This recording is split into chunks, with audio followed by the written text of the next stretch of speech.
ప్రజలపై భారాలు మోపే విద్యుత్ ట్రూ యాప్ ఛార్జీలు రద్దు చేయాలని స్మార్ట్ మీటర్ల బిగింపు ఆపాలని సిపిఎం జిల్లా కార్యదర్శి వర్గ సభ్యులు పి తేజస్వరరావు ప్రభుత్వాన్ని డిమాండ్ చేశారు.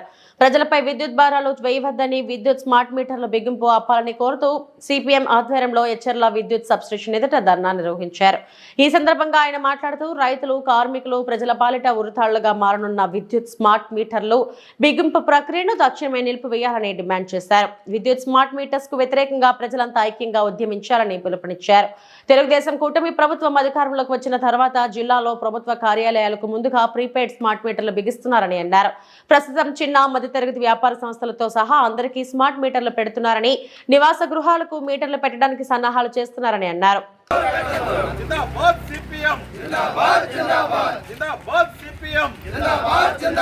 విద్యుత్ భారాలు వేయొద్దు.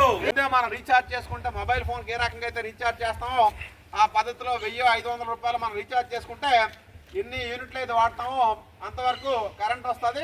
తర్వాత మనకి ఎటువంటి సమాచారం లేకుండానే డైరెక్ట్గా కరెంట్ ఆగిపోతుంది. మరో దుర్మార్గం ఏంటంటే ఈరోజు మనం వాడే బిల్లుకి ప్రతి నెల కూడా అదనంగా అంటే ఉదయం వాడే కరెంటు ఛార్జీ వేరే, రాత్రి సాయంత్రం 6 నుంచి 9 వరకు వాడే కరెంట్ ఛార్జీ వేరే. ఆ రకంగా అంటే ఎక్కువ విద్యుత్ వినియోగం వాడే టైంలో పీక్ అవర్స్ అంటారన్నమాట. ఆ టైంలో కరెంట్ ఛార్జీ అదనంగా పెంచాలని చెప్పి ఈ రకంగా దుర్మార్గంగా ఈ విద్యుత్ తాలూకా భారాలు 20,000 కోట్ల రూపాయలు ప్రజల మీద వచ్చే నెలను కూడా భారాలు వేయడానికి సంబంధించి ప్రభుత్వం ఇప్పటికే నిర్ణయం చేసింది.